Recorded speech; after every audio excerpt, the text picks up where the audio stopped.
ħnieżer mill-kbar. Għal-marit walla li ma mandux flus u aħna nieħdu l-naqx. Kienu dawn uħut mill-kummenti tan-nies wara li sar magħruf li l-Gvern Laburista żied il-paga ta' Johan Grek fil-kariga ta' Kummissarju tal-Films għal 150,000 euro fis-sena. Ċifra li tfisser li kważi paga ta' sena għal xogħol ta' tbatija li wieħed jagħmel b'minimum wage. Johan Grek se jkun qed jaqlaħħa f'xahar wieħed biss. U kien propju għal din ir-raġuni li fuq il-midja soċjali deru barrax ta' kummenti inkluż kritika għal fatt li din il-paga immedja ta' kemm 6 ħaddiema Maltin f'daqqa jieħdu fuq sena. Din l-aħbar ġabet rabja fost diversi ħaddiema u pensjonanti li ma jafux kif se jwasslu sal-aħħar tax-xahar għaliex il-paga jew il-pensjoni bil-kemm qed isservi meta tikkunsidra l-għoli tal-ħajja li iktar ma jmur iktar qed iżdied. Sħarriġ riċenti li sar minn Malta Today wera kemm it-ħassib tan-nies dejjem qed jiżdied. b'60% jemmnu li l-pajjiż qed jitmexxa fid-direzzjoni l-ħażina.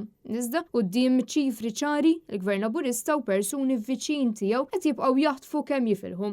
U kif fisser il-Partit Nazzjonalista fis-Sqarrija nies tal-qalba bħal Johan Grek qed ikomplu jitħanżru bil-pagi li jitilgħu għal eluf kbar ta' euro. Dan hu l-istess Kummissarju tal-Films li qed ikun investigat mill-Awditur Ġenerali għan-nefqa tal-Malta Film Commission fuq skema ta' cashback ta' 40% wara talba li saret mill-Partit Nazzjonalista. Dan huwa wkoll l-istess Kummissarju li flimkien mal-Ministru Clayton Bartolo ġabu f'pajjiżna lil David Williams biex tajru fuqu mal-120,000 euro fit-taxxi tal-poplu.